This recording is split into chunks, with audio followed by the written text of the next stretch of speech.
Let's talk about you. If you're one of those folks who struggle with controlling yourself, what's it costing you? I'm going to tell you what, it's costing you a lot more than you probably know. I'll let you validate it. Let's say you're the boss inside of a company. It doesn't matter what level you're at as a boss, just you're the boss and you have people who report to you.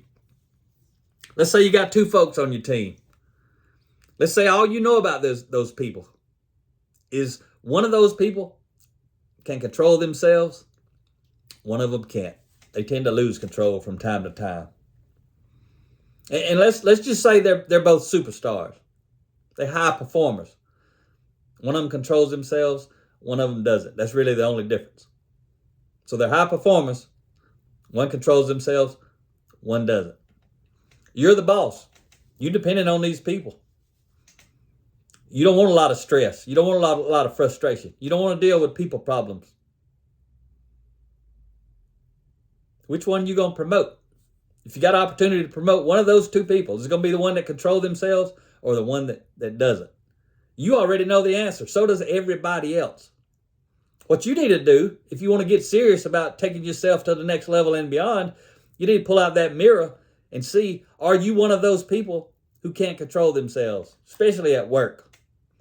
Doesn't matter if it's when a job changes. Doesn't matter if it's when a customer says something you don't like, or a coworker says something you don't like, or just something in general happens you don't like, or something in the news you don't like, and you let it flow into you and out of you.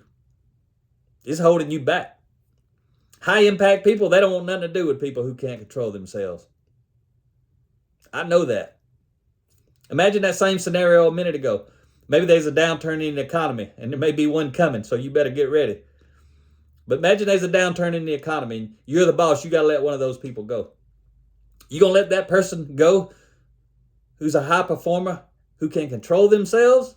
Or you going to let the person go who's a high performer, but they sometimes can't control themselves? And when they don't, they're causing you problems because you're the boss. You got to go deal with all the problems they're causing. Because people who can't control themselves, they cause a lot of problems for themselves, for the people they interact with, and if you're talking about at work, for their boss. So a little real talk for you today.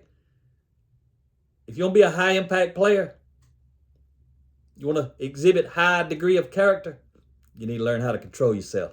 Talk to you next time.